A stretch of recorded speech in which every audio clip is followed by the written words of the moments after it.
So today my topic is about how to get rid of anxiety, stress and how to live a peaceful life. تو میں آپ کو آج Islamic solution بتانے جا رہا ہوں کہ ہم کیا کریں گے تو ہماری لائف انزائٹی فری ہو جائے گی، ہم کیا کریں گے تو ہماری لائف سٹریس فری ہو جائے گی، ہمیں کیا کرنا چاہیے تو ہماری لائف جو ہے اس میں ایک ٹھہراؤ آئے گا اور ہم پیسفل اور اطمینان کی زندگی اختیار کریں گے۔ تو اس کے لیے جو پہلا پوائنٹ میرا ہے آج وہ ہے کہ اللہ تعالیٰ کے ساتھ آپ کو آپ کا کنیکشن بہت ہی مضبوطی سے بنانا پڑے گا۔ تو پہلی بات، strengthen your connection with Almighty Allah۔ تو اپنا جو آپ کا رابطہ ہے اللہ تعالیٰ کے ساتھ وہ آپ کو بڑھانا ہے، وہ آپ کو اچھا کرنا ہے، وہ آپ کو مضبوط کرنا ہے، اور اس کے لیے آپ کو اللہ تعالیٰ کی رسی کو تھام لینا ہے۔ تو میں آپ کو بتاتا چلوں اب یہ کیسے ہو پائے گا۔ جب آپ ریگولر پریئرز پڑھو گے، آپ صلاح ریگولرلی پڑھو گے، آپ ریسیٹیشن آف قرآن کرو گے، آپ قرآن اچھے سے پڑھو گے اور ڈیلی بیسس پڑھو گے، اور انگیجنگ ود ذکر آف اللہ، اور اللہ تعالیٰ کا ذکر کرتے رہو گے، تسبیحات کرو گے، دعائیں مانگو گے، تو اس کے ذریعے آپ کا جو ایمان ہے وہ تازہ ہو جائے گا اور آپ کی زندگی میں ایک ٹھہراؤ آئے گا اور آپ کی لائف جو ہے وہ بہت ہی پیسفل بن جائے گی۔ اور اس کے میں کہتا چلوں کہ سورہ الرعد میں اللہ تعالیٰ فرماتے ہیں، چیپٹر نمبر 13 آیت نمبر 28، میں اس کا انگلش میں ٹرانسلیشن بتا دیتا ہوں۔ Verily in the remembrance of Allah do hearts find rest، جس کو ہم اردو میں بولیں گے تو اللہ تعالیٰ فرماتے ہیں کہ اللہ تعالیٰ کے ذکر سے ہی دلوں کو سکون ملتا ہے، سکون حاصل ہوتا ہے۔ اور آگے اگر ہم چلتے ہیں تو ہم یہ بھی دیکھ رہے ہیں کہ اس کا اور بھی سلیوشن ہے، اس کے اور بھی بہت ساری چیزیں ہیں جن کو ہم کر سکتے ہیں، اور توکل اس میں ایک اور بہت بڑا ایک فیکٹر ہے جس کو آپ کو اپنی زندگی میں لانا پڑے گا۔ اور توکل ہوتا کیا ہے؟ توکل ہوتا ہے جو کہ میں نے پچھلے ویڈیو میں بھی کہا تھا، توکل ہوتا ہے ٹرسٹ ان Allah's plan، کہ جو بھی اللہ تعالیٰ کرتے ہیں آپ کے لیے وہ بالکل ٹھیک کرتے ہیں، اور اللہ تعالیٰ بیسٹ پلانر ہے، اللہ تعالیٰ کو پتہ ہے آپ کے لیے کیا ٹھیک ہے اور آپ کے لیے کیا ٹھیک نہیں ہے۔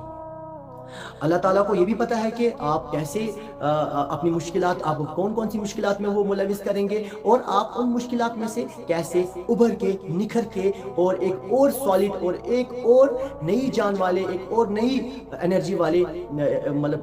انسان بن کے آپ وہاں سے ابھریں گے۔ تو اللہ تعالیٰ سب جانتے ہیں، اللہ تعالیٰ کو سب پتہ ہے، پر اللہ تعالیٰ بیسٹ پلانر ہے۔ تو آپ کو اپنی ہوپس کو، اپنی امیدوں کو اللہ تعالیٰ پر کے سپرد کر دینا چاہیے، اور آپ کو یہ جاننا چاہیے اگر اللہ تعالیٰ نے ہمیں کسی بھی مصیبت میں ملوث کیا ہے یا انہوں نے ہمیں ٹیسٹ میں ڈالا ہے تو اپنی ہارڈ شپس کو، اپنے ٹیسٹس کو آپ کو ایکسیپٹ کرنا پڑے گا، اور اپنی ان ہارڈ شپ سے آپ کو یہ سوچنا پڑے گا کہ اللہ تعالیٰ نے مجھے اس لائق سمجھا کہ انہوں نے مجھے کسی ٹیسٹ میں ڈالا، اور یہ بھی یاد رکھو گے کہ اس ٹیسٹ سے، جو اس مشکلات میں الجھا ہوا ہوں، اس سے نکالنے والی ذات بھی اللہ کی ہے، اور جب میں اس مشکلات سے باہر نکلوں گا تو میں ایک بہت ہی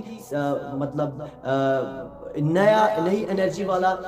انتھوسیازم والا، ایک بہت اچھا سلجھا ہوا انسان بن کے نکلوں گا، مومن بن کے نکلوں گا۔ اور پریکٹس گریٹیٹیوڈ، آپ کو شکر کرنا آنا چاہیے، کیونکہ اللہ تعالیٰ سورہ ابراہیم میں فرماتے ہیں، چیپٹر نمبر 14 آیت نمبر 7، تو میں اس کا ٹرانسلیشن پڑھ لیتا ہوں۔ If you are grateful, I will surely increase you in favor. If you are grateful, I will more certainly give you more and more۔ اگر آپ شکر کرو گے تو اللہ تعالیٰ آپ کو اور بہت آپ کے گمان سے بھی باہر آپ کو عنایت کریں گے۔ تو گریٹیٹیوڈ سے کیا ہوتا ہے؟ شکر سے کیا ہوتا ہے؟ شکر سے آپ کا فوکس جو نیگیٹیوٹی سے ہٹ کے پازیٹیوٹی کی طرف آ جاتا ہے۔ جب آپ ہر چیز کو شکر کے اعتبار سے کرتے ہو، جب آپ یہ دیکھتے ہو کہ یار میرے پاس، میں نے کل اس سے پہلے بھی کہا تھا، پچھلے ویڈیو میں بھی کہا تھا یہی بات، کہ آپ کو شکر کرنا چاہیے کہ ہمارے پاس کون سی چیزیں ابھی میسر ہے۔ جو چیزیں ہمارے پاس میسر ہے ان کی بنیاد پر، صرف ان کی بنیاد پر آپ کو اللہ تعالیٰ کا شکر کرنا چاہیے، اور جو چیزیں آپ کے پاس نہیں ہیں ان کو آپ کو نہیں دیکھنا ہے۔ حالانکہ آپ مانگ سکتے ہو، میرے پاس گاڑی نہیں ہے میں تو مانگوں گا، میں تو ضرور مانگوں گا، میرے پاس نوکری نہیں ہے تو میں تو ضرور ڈیفینیٹلی اللہ تعالیٰ سے ہی مانگوں گا، اور میں کس کے پاس جاؤں گا؟ میں تو کسی کے پاس نہیں جا سکتا، میں صرف اللہ کے پاس جاؤں گا۔ تو بٹ ان دا سیم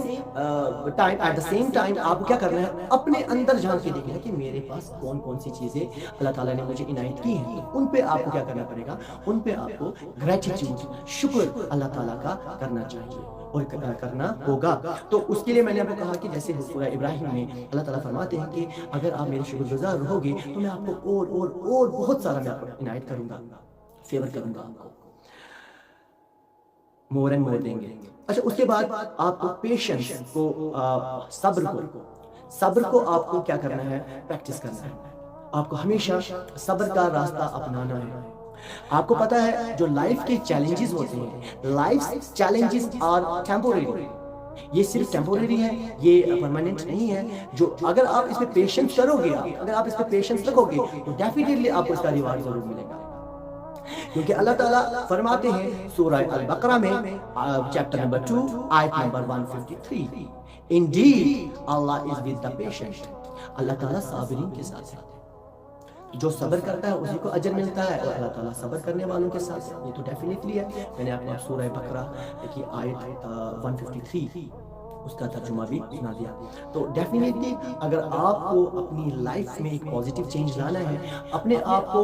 اندھیرے سے نکال کر اجالے کی طرف لانا ہے، تو آپ کو قرآن پڑھنا ہے، اللہ تعالیٰ کے احکامات، اللہ تعالیٰ کے سارے حکم اسی میں ہیں، اس کو آپ کو اچھے سے پڑھنا ہے، اللہ تعالیٰ کے کیا، اللہ تعالیٰ آپ سے کیا چاہتے ہیں وہ سب باتیں سمجھنی ہیں، وہ ساری باتیں آپ کو کرنی ہیں جو اللہ تعالیٰ چاہتے ہیں۔ اس کے بعد ڈیفینیٹلی آپ اندھیرے سے نکل کر اجالے کی طرف آؤ گے، کیونکہ قرآن ہی وہ کتاب ہے،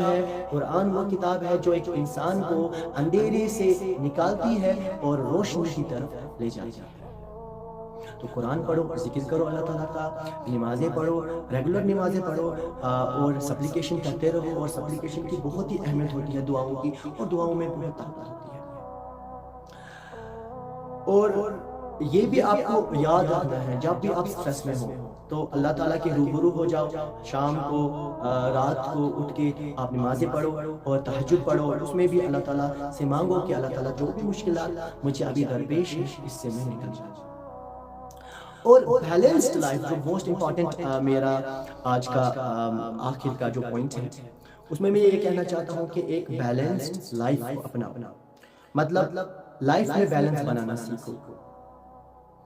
work, family, worship and rest, ہر ایک چیز کا اپنا اپنا ٹائم ہوتا ہے۔ جیسے ورکنگ آورس میں آپ ورک کرو اور بس وہ تضاد میں نہ آ جائے، آپ کا ورک اور آپ کا ریلیجن آپس میں تضاد میں نہ آ جائے، صرف آپ ورک کر رہے ہو، نماز کا ٹائم ہے تو آپ نماز پڑھنے چلے جاؤ، نماز ورک بھی کرو، اپنی فیملی کو بھی آپ چلاؤ، فیملی کے ریلیشن بھی نبھاؤ، ورشپ بھی کرو اور ریسٹ بھی کرو۔ ایک بیلنسڈ لائف کو لے کے چلو، کیونکہ ہمیں جو اسلام ہے نا وہ انکریج کرتا ہے، Islam encourages moderation in all aspects of life, ہر ایک شعبے میں زندگی کے اللہ تعالیٰ اور ہمیں اسلام ہمیں سکھاتا ہے، وہ یہی سکھاتا ہے کہ آپ ایک بیلنس برقرار رکھو، اور جتنا آپ بیلنس برقرار رکھو گے اتنا ہی آپ سٹیبل رہو گے۔ تو جو میں نے آپ کو آج کچھ ایسی باتیں بتائی جن کی وجہ سے آپ اپنے آپ میں ایک پازیٹیو چینج لاؤ گے، اور نیگیٹیوٹی سے نکل کر پازیٹیوٹی کے میں آپ چلے جاؤ گے، اور اپنی لائف کو پیسفل بناؤ گے۔